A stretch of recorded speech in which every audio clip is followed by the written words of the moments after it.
we really wanted to be able to take as much of that as possible and still present it to the world, obviously through a different platform. And we've been developing this software for quite a long time. Oh, really? It was never intended to replace a fair. It was supposed to run alongside a fair. And we were always going to launch it as a trial to coincide with Frieze New York, so that galleries could show their works online as well as physically. So when we had to cancel the fair a couple of months ago, we then kind of started repurposing the platform to become an online fair. And we've had really good response to it from galleries and collectors in terms of usability, and it's quite interactive and fun. So people have really enjoyed using it. But we've had really good sales as well. Why so interactive and fun? So it has, one is just the user interface is quite enjoyable to use. You can visit different galleries, you can see all of their works, you can see them hanging on a wall with a piece of furniture, so you can see the scale. You can sign their book if you like their presentation, as you would if you were visiting a gallery. But then also if you use the app, there's an AR feature, sort of augmented reality, where you can actually see what the work would look like on a wall in your own home. Okay, it's only on and mobile phone. And it measures the scale right? of it, so you can see what it's like hanging in your environment. This is only on mobile phone. That's only if you have the app on your phone. So you can either use it as a mobile website, but if you use the app, then you get the augmented reality. Yes, that's why I could not find it. Okay, and so what about the sales? Sales have been great, actually. As always, I think fairs work as a catalyst to make sales happen. So they. There might be a conversation between a gallery and a collector for a while, and the fair creates this sense of urgency and event that kind of makes these things happen. But it also works as a place for new collectors to discover galleries and artists that weren't in touch with each other before. So it's been a combination of the two. And actually, we've seen quite a few sales over $1 million, which is great, and was like quite. What? I think there was, Like what? For example, it's been quite well publicised, but Hauser about sold a George Condo painting for $2 million. But there was strangely, Leon Kossoff that sold for $1.8 million. Victoria, strangely, at the beginning, they didn't even give a price. Well, this is the information they've given us since. Piano Nobile sold a work from Spotlight by Leon Kossoff for $1.8 million to a New York-based collector. That's a London gallery selling to New York, which is great. I think galleries like Ropac, Hufkins have sold over $1 million as well. There've been a few that we know of. But then also, it's working for younger galleries as well.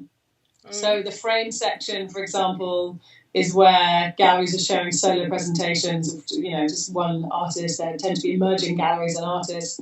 And we know that, for example, Chateau have pretty much sold out of their presentation. Really? Yeah, and others as well. A gallery called And Now have also, they're then replaced, because they can then replace the works online with other works. So they can or they can't. Sorry.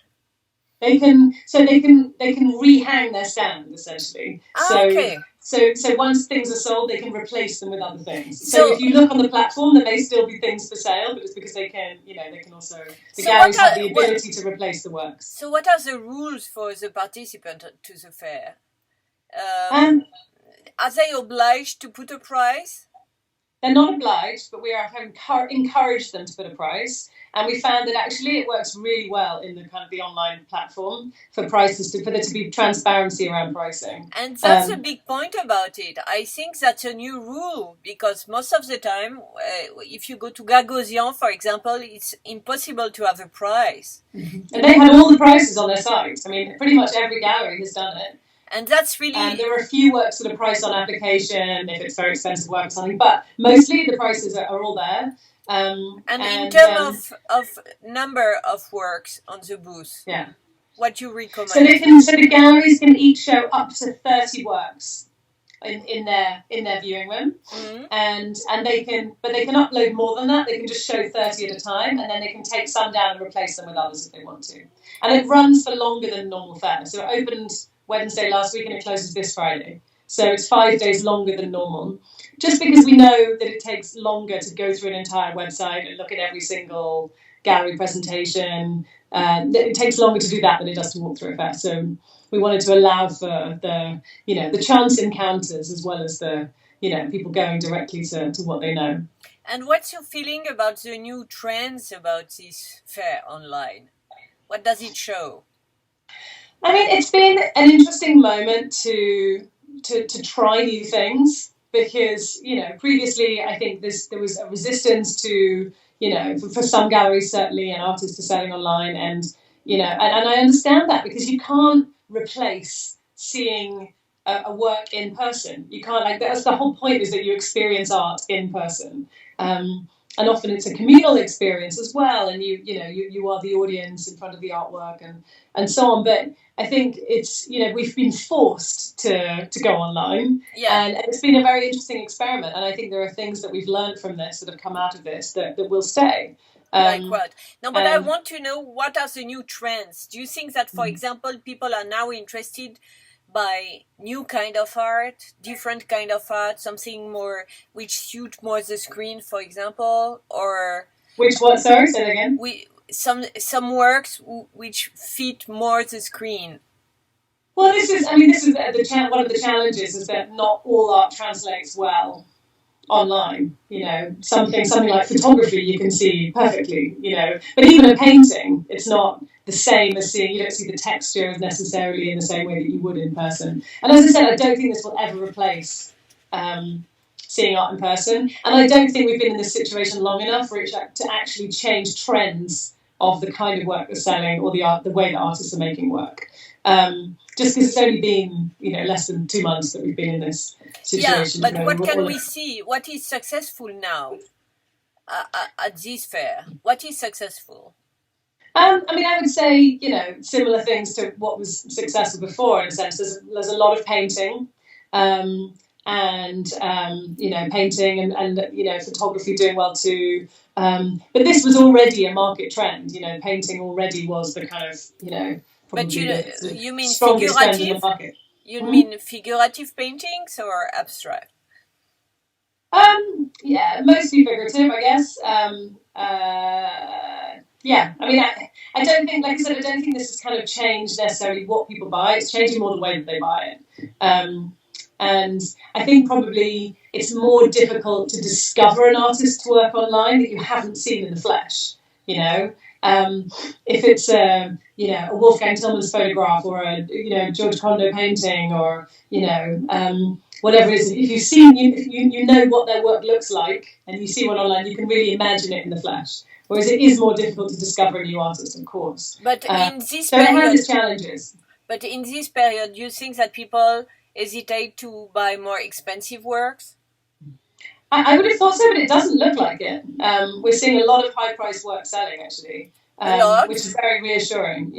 We can send you the full sales reports that we have so far, but there are a lot of high-priced work selling, and I think that was the skepticism around this kind of platform, was that online was for works under $10,000, and I think this really proves that's not the case.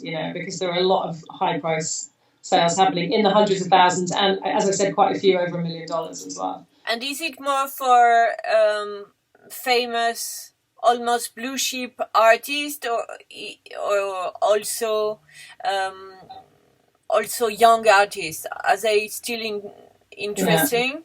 Yeah, it's been a combination. It's been a combination of both, actually. So quite a lot of blue chip sales by the biggest name artists, but also, as I said, the young galleries in the frame section doing very well too.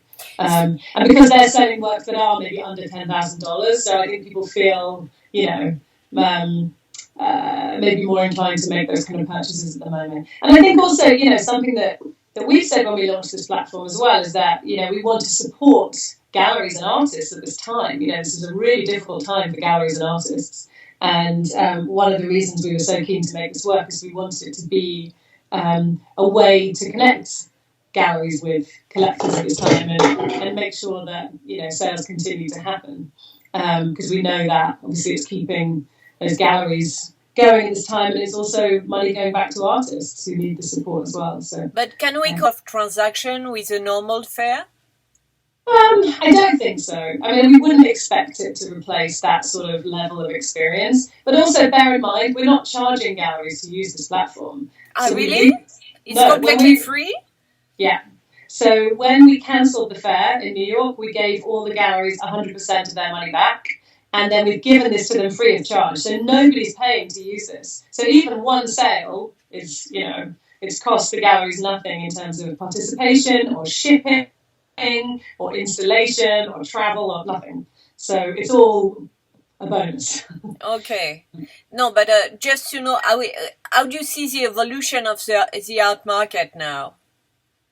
I mean, it depends on so many things. I think what this shows this week is that the art market is still strong. There is still a desire to buy art, which is great, because there are good sales happening this week. How can we quantify this? I mean, the good thing is about this platform is that we can see what's sold. Galleries and marketing things are sold, so it's not over yet. We're only halfway through. So by the end of this week, we will have some quite clear data on what's sold and who's been selling. We will obviously ask galleries for their feedback as well. But it's really, the health of the art market will also depend on when things reopen and when people can travel again. And, and I think none of us know the answer to that at this point. So what we're trying to do is just make sure that the wheels keep turning in the meantime. But you said that the galleries can replace the work. So it means if they sold something, they can put something else. So you can't always see what they have sold or not, right? No, you can't always see. But we have an idea. If things have been taken down, we can ask the gallery. So at the end of it, we will try to, look at all of that data and see what's marked as sold, what was taken down, and then we can ask the gallery, was it sold? So we can get an idea of the total today, sales. We don't have an idea. We don't have any figures. Not yet.